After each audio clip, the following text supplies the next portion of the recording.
నమస్తే అండి, welcome to Uma's kitchen. ఈరోజు వీడియోలో ములక్కాడ మామిడికాయ పులుసు ఎలా చేసుకోవాలో చూద్దాం.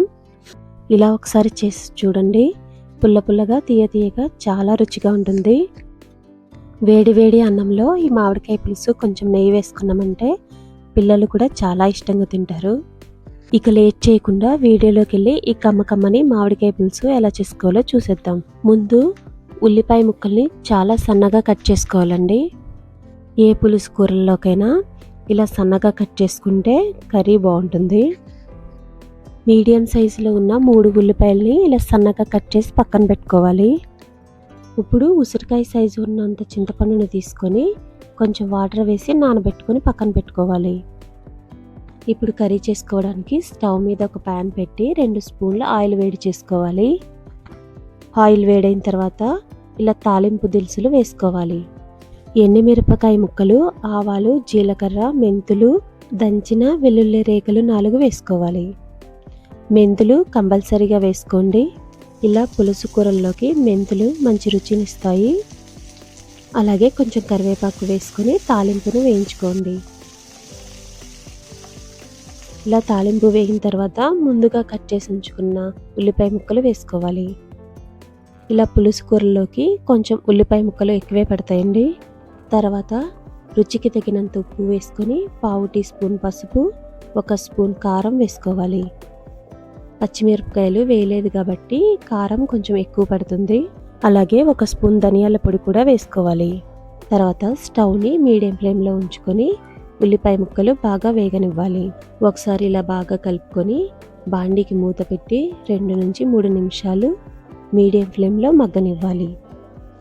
మాడిపోకుండా 1-2 సార్లు మధ్యలో కలుపుకోవాలి. ఉల్లిపాయ ముక్కల్ని ఇలా బాగా కలిపిన తర్వాత ఇలా పులుసు కూరలోకి మామిడికాయ ముక్కలు ఈ సైజు ఉంటేనే బాగుంటుందండి.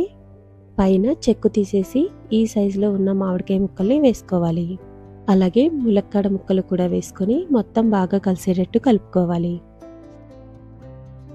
ఇలా కలిపిన తర్వాత బాండీకి మూత పెట్టి 2 నుంచి 3 నిమిషాలు బాగా మగ్గనివ్వాలి. ఇలా మధ్య మధ్యలో 1-2 సార్లు కదుపుకుంటూ మామిడికాయ ముక్కల్ని బాగా మగ్గనివ్వాలి.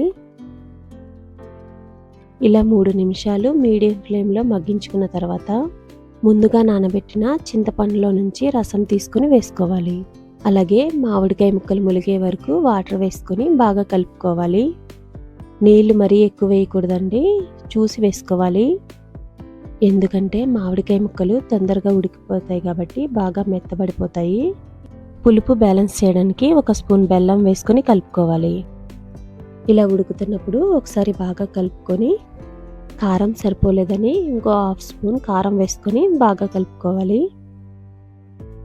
ఇలా ఒకసారి కలుపుకొని బాండీకి మూత పెట్టి స్టవ్ని మీడియం ఫ్లేమ్లో ఉంచుకొని 3 నుంచి 4 నిమిషాల వరకు ఉడికించుకోవాలి. ఇలా మధ్య మధ్యలో మరీ ఎక్కువ కదపకుండా ఇలా నెమ్మదిగా కదుపుకోవాలి. అంతేనండి, ఎంతో రుచిగా ఉండే ములక్కాడ మామిడికాయ పులుసు రెడీ అయిపోయింది. చివర్లో కొంచెం కొత్తిమీర వేసుకుని స్టవ్ ఆఫ్ చేసుకుంటే అంతేనండి. మీకు ఈ వీడియో నచ్చినట్టయితే లైక్ చేయండి. మరిన్ని ఇలాంటి వీడియోల కోసం ఛానల్ని సబ్స్క్రైబ్ చేసుకోండి. Thank you.